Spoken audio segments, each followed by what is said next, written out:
You're watching BBC News. Haiti does not have a single elected official. The legislature sits empty. The country's been in freefall since July 2021, when Jovenel Moise, president at the time, was murdered. And it is worsening by the day. The police are outmanned, often outgunned, by the gangs, despite US assurances that it is supplying the police with equipment, resources and ammunition. The gangs have control of the food, fuel and water. They have blocked access to the port and the roads leading out of the capital, Port-au-Prince, which gives it the feel of Somalia in the Caribbean. Some flights have been chartered to evacuate the foreign nationals, but most Haitians do not have the option to leave, which means often the only route for escape is to try and cross the shared land border to the much more prosperous and democratic Dominican Republic. The country's president, Luis Abineda, says the Dominican Republic will continue to expel Haitians and will not host irregular refugee camps. He has called on the United States and the UN to do more to help solve the crisis in Haiti. Let's speak then to Roberto Álvarez. He is the Dominican Republic's foreign minister. Thank you very much for being with us this evening. So, what is happening at the border? I know you have controls in place, but it's nearly 400 kilometres long. How secure is it? Thank you for the invitation. The country is quite secure, but at a very heavy cost to our government. There are approximately 10,000 members of our armed forces along the, as you said, almost 400-kilometer border. So it is not only a heavy burden to our budget, but also in terms of movements of populations for the binational markets that are essential for both sides of the border, but particularly for Haitians. So crucially important to your economy and to your security. Do you have any confidence in the US plan? Well, we are very confident in the UN Security Council resolutions. We hope that the multinational security force will be hopefully used very soon, will arrive. The Kenyan soldiers and others will be deployed very, very soon. That is the most important aspect now, that the Haitian National Police requires an external assistance in order to get law and order, some basic law and order in place. I understand there's a plan to send 1,000 Kenyan troops. Who would join them?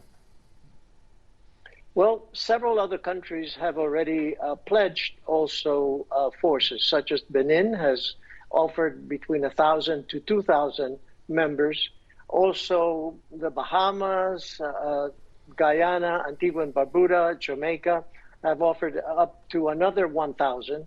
So you have there already 3,000 to 4,000 security forces that of several countries willing to help the Haitian National Police. But having been to Port-au-Prince and having seen for myself these sprawling camps and how they are controlled by the gangs, I have difficulty believing that they could wrest control of the capital so easily, particularly when others have failed. I mean, this is not the first time this has been attempted. Well, I certainly did not say that it would be easy. No, but I, again, believe that it is possible. The Haitian National Police still exists, of course, with a decimated number of members of the police, because it's been difficult to get the equipment, the assistance into Haiti, the intelligence that they need. And that's precisely where this external assistance would come in very useful to the Haitian National Police. It will take some time. How long? I don't know. I'm not a sort of member of the military, but I can tell you that we believe from our estimates, intelligence service estimates, that a large number of those gang members have nothing better to do. And they're unemployed youths or have been coerced into serving with the gangs. And that would, if they had an alternative, they would not continue being a gang member. Would it not be easier to take out the gang leaders? I mean, we've got this guy who we focus on quite a lot, Jimmy Cherizier Barbecue, as he's known.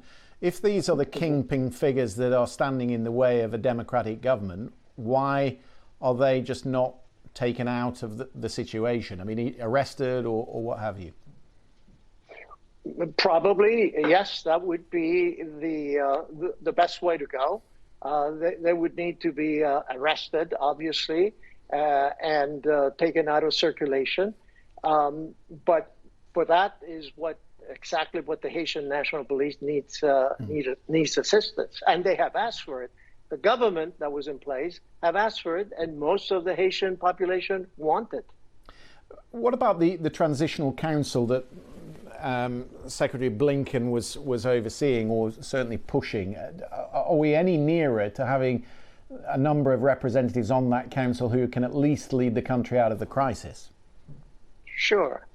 In addition to Secretary Blinken, the United States, a number of other countries have been participating in trying to get the Haitian actors, the main actors, the stakeholders, to form a coalition government that is as widely representative as possible.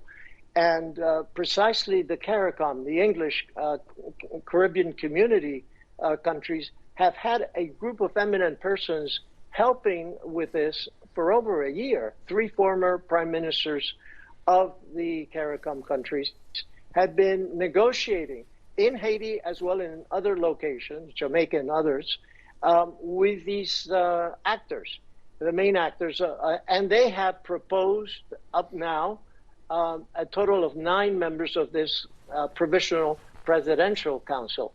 It hasn't been stalled yet. They're precisely waiting.